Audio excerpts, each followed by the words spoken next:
Guys, welcome back to ज्ञान स्थली classes. I hope आप सब अच्छे होंगे। तो चलिए गाइज, आज की क्लास को डिस्कस करेंगे। तो आज की क्लास जो आपकी रहने वाली है वो है आपकी सीटेट दिसंबर 2024 का, जो कि आपका पेपर 2 होगा। उसका पूरा सिलेबस क्या होगा, उसके पैटर्न को हम यहाँ पर समझने वाले हैं। तो ये क्लास जो आपकी पेपर 2 के सिलेबस के ऊपर है। इससे पहले जो आपका पेपर फर्स्ट था उसका सिलेबस हम पहले ही डिस्कस कर चुके हैं, और साथ ही साथ जो आपका दिसंबर 2024 की नोटिफिकेशन आएगी उसमें आपको क्या क्या नई चीज़ें देखने को मिलेगी, क्या आपका पेपर होगा, कब, कैसे, क्या सारी चीज़ें, वो सब हम आपको पहले क्लासेस में डिस्कस कर चुके हैं। अगर आपने वो क्लासेस नहीं देखी तो जाकर जरूर चेक कर लेना, और कोई भी नया जुड़ा हो चैनल के साथ तो प्लीज़ चैनल को सब्सक्राइब कर लेना, ताकि आपको ऐसे ही क्लासेस की नोटिफिकेशन समय पर मिल सके। तो चलिए स्टार्ट करते हैं। अगर हम बात करें आपका सीटेट जो आपका पेपर 2 होता है, इस पेपर को फिल कौन करता है? इसे फिल करते हैं आपके बीएड वाले बच्चे, ठीक है। इसे फिल करते हैं आपके बीएड वाले बच्चे, और इसका जो सिलेबस है वो आपका यहाँ पर 4 पार्ट में डिवाइड है। आपका सब्जेक्ट आपका जो पहला होता है, उसके बाद दूसरा, और ऐसे आपका तीसरा, और ऐसे आपका यहाँ पर फोर्थ। सिर्फ आपका ये 4 पार्ट में आपको डिवाइड देखने को मिलता है। जो आपका सबसे पहला पोर्शन होता है वो होता है आपका सीडीपी। अब सीडीपी क्या होता है? सीडीपी होता है आपका चाइल्ड डेवलपमेंट एंड पेडागोजी, जिसे हिंदी में बोलते हैं बाल विकास एवं शिक्षण शास्त्र।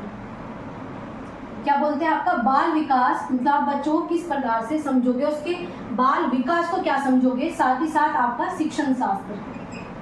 शिक्षण शास्त्र क्या होता है? आपकी पेडागोजी। पेडागोजी क्या होती है कि आप बच्चों को पढ़ाओगे किस तरीके से। आपकी शिक्षण शास्त्र, आपकी पेडागोजी आपको हर पोर्शन में देखने को मिलेगी। तो पेडागोजी होती क्या है, एक बार इसे समझ लिया। पेडागोजी आपका जो पढ़ाने का तरीका है, आप बच्चों को कैसे पढ़ाओगे, वो ही आपका शिक्षण शास्त्र है, वो ही आपकी पेडागोजी है, ठीक है। तो चलिए बात करेंगे अगर आपका सीडीपी टोटल कितने नंबर की आती है, कितने क्वेश्चन देखने को मिलते हैं। अगर हम बात करेंगे आपकी सीडीपी, तो सीडीपी जो है आपको यहाँ पर टोटल जो है 30 नंबर की देखने को मिलती है।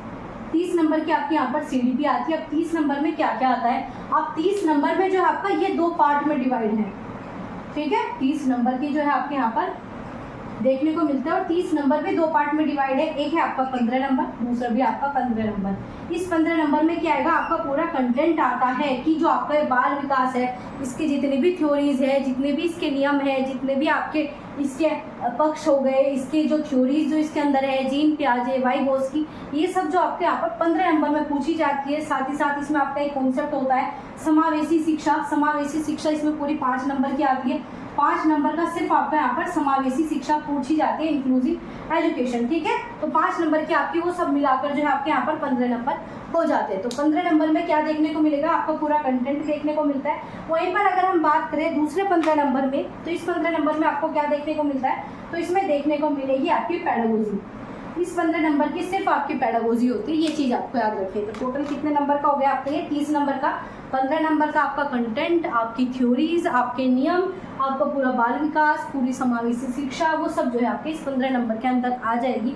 वहीं पर इस 15 नंबर के अंदर सिर्फ आपका पेडागोजी आता है। पेडागोजी बच्चों को कैसे पढ़ाओगे, उन क्वेश्चन को ना तो रटना पड़ता है, ना ही आप याद करके जा सकते हो। इन 15 क्वेश्चन को वही बच्चा कर पाएगा जिसने आपकी पूरी जो है पेडागोजी समझी। मतलब आप बच्चों को पढ़ाओगे क्या, अगर वो आपने समझ लिया, तो ये 15 नंबर आपके ऐसे होते हैं जो बिना पढ़े भी आपको नंबर दिला सकते हैं। तो ये आपके यहाँ पर होता है। इसके बाद अगर हम बात करें आपके जो सेकंड होता है, इसमें आपको देखने को मिलेगा आपकी लैंग्वेज। यहाँ पर सेकंड सब्जेक्ट, इसमें जो है आपको भाषा देखने को मिलती है। आपकी भाषा, आपकी लैंग्वेज जो है यहाँ पर पूछी जाएगी। ऐसे यहाँ पर लैंग्वेज 1, और साथ ही साथ हम आपके यहाँ पर थर्ड पोर्शन को पढ़ेंगे जिसका नाम है आपका लैंग्वेज 2, मतलब आपकी भाषा 2 कह सकते हो। तो इसमें जो आपके यहाँ पर 60 नंबर की सिर्फ आपकी लैंग्वेज आती है। अब ये लैंग्वेज होती क्या है, इसके अंदर पूछा क्या जाता है, चलिए समझते हैं। अगर बात करें लैंग्वेज, दोनों ही लैंग्वेज 30 नंबर की होगी, सेम दोनों ही, ठीक है। और दोनों में ही 15 नंबर का आपका कंटेंट और 15 नंबर की आपकी पेडागोजी, सेम, दोनों का पोर्शन सेम है, ठीक है। और ये जो 15 नंबर का इसमें कंटेंट आता है, इसमें क्या आता है? इसमें आपको पैसेज दिए जाते हैं, उसमें से क्वेश्चन पुटअप किया जाता है, प्लस आपका ग्रामर। तो कह सकते हो इसमें पैसेज प्लस आपकी ग्रामर, दोनों ही चीज़ें इन 15 नंबर में पूछी जाती है। अब इन 15 नंबर में पूछी तो जाती है, लेकिन आपका लैंग्वेज 1 और लैंग्वेज 2 में डिफरेंस क्या है, ये समझ में नहीं आता कि हम लैंग्वेज 1 में कौन सी लैंग्वेज ले, लैंग्वेज 2 में कौन सी लैंग्वेज सेलेक्ट करनी होती है। चलिए समझते हैं। अगर हम बात करेंगे लैंग्वेज 1, अगर आप लैंग्वेज 1 लेते हो तो आपको क्या मिलेंगे? एक आपको मिलता है गद्य, जिसे आप गद्यांश बोलते हो, और दूसरा आपको मिलता है इसमें पद, ठीक है। एक आपका गद्य और एक आपका पद, और यही आते हैं आपके 15 नंबर की, एक गद्यांश, एक पद्यांश, मतलब आपका एक प्रोज और एक आपका पोइट्री का कोई भी आपकी एक पोएम। तो इस प्रकार से आपका लैंग्वेज 1। वहीं लैंग्वेज सेकंड में बात करें तो इसमें 2 ही आपके गद्यांश, मतलब 2 ही आपको पैसेज मिलेंगे। तो इसमें क्या मिल जाते हैं, 2 पैसेज, इसमें एक पैसेज और एक आपकी इसमें एक पोएम। तो यही डिफरेंस होता है। अगर आप लैंग्वेज 1 लोगे तो एक गद्यांश पद्यांश मिलेगा, लैंग्वेज 2 लेते हो तो इसमें आपको दोनों ही गद्यांश मिलते हैं और दोनों ही लैंग्वेज लेनी कंपलसरी है। बहुत से बच्चे कहते हैं कि हम लैंग्वेज 1 ले लें, लैंग्वेज 2 ना लें, नहीं, ऐसा आप नहीं कर सकते। दोनों ही लैंग्वेज लोगे तो ही आपके ये दोनों पोर्शन 60 नंबर का बैठता है। आप इसमें हिंदी भी आप ले सकते हो, इंग्लिश भी ले सकते हो, इसमें कन्फ्यूज़न आपका आ जाता है। आप इसमें अपने अकॉर्डिंग हिंदी, अगर आपकी अच्छी है तो हिंदी फिल कर दीजिए। अगर लैंग्वेज 3 में जो है आपके यहाँ पर कह सकते हो आपका जो सब्जेक्ट 3 है लैंग्वेज 2, इसमें अगर आपके यहाँ पर इंग्लिश अच्छी है तो इंग्लिश फिल कर दीजिए, संस्कृत अच्छी है संस्कृत, उर्दू, मराठी, जो भी आपकी लैंग्वेज है आप उसके अकॉर्डिंग यहाँ पर फिल कर सकते हो। ठीक है, तो ये आपका टोटल कितने नंबर का हो गया, आपके 60 नंबर का आपका हो जाता है, जो कि आपका लैंग्वेज हो गई। ठीक है, लैंग्वेज 1 और लैंग्वेज 2 दोनों को मिलाकर जो आपका 60 हो जाता है। तो लैंग्वेज ही आपको यहाँ पर 60 नंबर दिला देगी। तो ये हो गया आपका 60 नंबर का। चलिए आगे बात करेंगे जो आपका 4th है। ठीक है, आपने देखा होगा मैंने आपको पूरा डाटा प्रोवाइड किया था कि जो आपके पेपर 2 है उसमें कितने बच्चे पास हुए थे। तो उसमें आपके लगभग 16% के आसपास बच्चे पास हुए थे, सिर्फ 16% के आसपास। मतलब आप देखो कितने ज़्यादा बच्चे फेल हुए। और कारण क्या था, आपका सब्जेक्ट जो आपका 4th होता है इसमें यही आपका कारण था। अगर आपने ये पोर्शन सही कर लिया तो आपका सीटेट पास हो जाएगा, क्योंकि बच्चे लगभग सीडीपी में भी अच्छे स्कोर कर लेते हैं। लैंग्वेज आप बचपन से पढ़ते ही आ रहे हो, लैंग्वेज में भी अच्छा स्कोर हो जाता है, लेकिन जो आपके यहाँ पर 4th पोर्शन में पूछा जाता है इसी में ही बच्चे फेल होते हैं पेपर 2 में। लगभग 90% बच्चे का फेल होने का कारण है यहाँ पर आपका 4th सब्जेक्ट। इसमें क्या आता है चलिए समझते हैं। अगर हम इसमें बात करें तो ये आपका पूरा पोर्शन जो होता है ये होता है आपका यहाँ पर पूरे का पूरा 60 नंबर का। ये आता है आपका 60 नंबर का, ना कि 30 का। अभी तक हम 30 के पढ़ रहे थे, लेकिन ये आपका टोटल 60 का।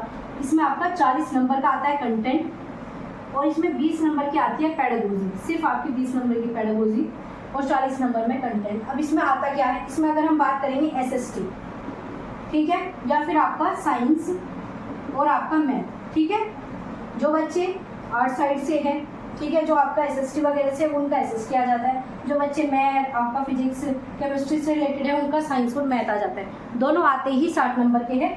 इसमें अगर पूछा जाए 40 नंबर का एसएसटी आ जाएगा और एसएसटी को पढ़ाने की 20 नंबर की पेडागोजी। ऐसे ही साइंस और मैथ में 40 नंबर के आपका कंटेंट आ जाएगा, मैथ के क्वेश्चन आ जाएंगे, साइंस के कॉन्सेप्ट पूछ लिए जाएंगे और 20 नंबर में जो आपकी पेडागोजी आ जाएगी। तो इस प्रकार से जो है 60 नंबर का इसी के कारण जो है बच्चे सबसे ज़्यादा फेल होते हैं। एक तो 60 नंबर है, बहुत बड़ा मार्जिन आपका पूरे पेपर में रखता है ये। इस 60 में से बच्चे जो है 30-35 भी बड़ी मुश्किल से कर पाते हैं, क्योंकि ये जो पूरा पूछा जाता है ये पूछा जाता है एनसीईआरटी की बुक से।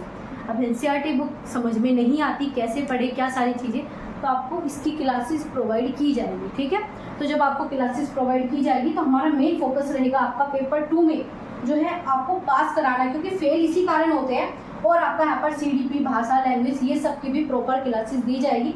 लेकिन जो आपका मेन कारण है फेल होने का वो है आपका यहाँ पर एसएसटी या फिर सोशल साइंस।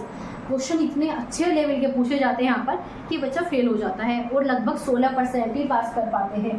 तो देखो कितने ज़्यादा बच्चे फेल हो जाते हैं इसमें। तो इसकी भी प्रॉपर हम आपको क्लासेस देंगे। तो चलिए समझते हैं टोटल जो है आपका क्वेश्चन कितने आएंगे आपके यहाँ पर 150 क्वेश्चन देखने को मिलेंगे। ठीक है, नंबर भी आपके 150, क्वेश्चन जो है 1 नंबर का। तो आपका पूरा पेपर जो है 150 नंबर का आपका होता है। 150 में से आपको 90 लाने जरूरी है तो ही आपका पास होगा। और जो आप SC/ST कैटेगरी की हो, अगर आप 82 भी लेके आ जाते हो तो आपका पास माना जाता है। ठीक है, ये आपका पूरा क्या था, ये आपका पूरा पेपर 2 था जो कि आपका पूछा जाएगा। पेपर जो है आपका ऑफलाइन मोड में होता है, OMR सीट आपको फिल करने को मिलती है। तो ये जो है आपका पूरा पैटर्न जो था पेपर 2 का, जो कि दिसंबर 2024 के लिए रहने वाला है, हम पूरा डिस्कस कर चुके हैं। कोई भी डाउट है, कोई भी कंफ्यूजन है तो आप कमेंट बॉक्स में पूछ सकते हो। और इनकी प्रॉपर क्लासेस जो आपको यहाँ पर देखने को मिलेगी। मैं आपको यहाँ पर सीडीपी पढ़ाऊंगी, जिससे कि आपका पूरा जो आपका यहाँ पर शिक्षण शास्त्र है, शिक्षण शास्त्र ना सिर्फ यहाँ पर 15 नंबर का, बाकी हर क्वेश्चन में शिक्षण शास्त्र देखने को मिलेगा, तो वहाँ पर भी आपकी हेल्प होने वाली है। तो लगभग आप कह सकते हो ये जो आपका यहाँ पर सीडीपी होती है, ना सिर्फ ये आपको यहाँ पर 30 नंबर बल्कि आपको 50+ नंबर जो है आपके यहीं से मिल जाते हैं अगर आपने CDP अच्छे से कर ली। तो इसकी क्लासेज जो आपको जल्दी ही देखने को मिलेगी। तो हम पूरा सिलेबस आपका डिस्कस कर चुके हैं। जो बच्चे पेपर फर्स्ट का सिलेबस देखना चाहते हैं वो जाकर प्रीवियस क्लासेस देख लेना, पूरा प्रॉपर डिस्कस हमने किया हुआ है। तो चलिए गाइस, मिलेंगे आपसे ऐसी ही क्लासेस में। तब तक अपना ध्यान रखिए। कोई नया जुड़ा हो चैनल के साथ तो चैनल को सब्सक्राइब कर लेना, और क्लास कैसी लगी कमेंट बॉक्स में अपना फीडबैक देना बिल्कुल ना भूलें। कोई डाउट है, कोई कन्फ्यूज़न है तो भी आप हमसे पूछ सकते हो। धन्यवाद।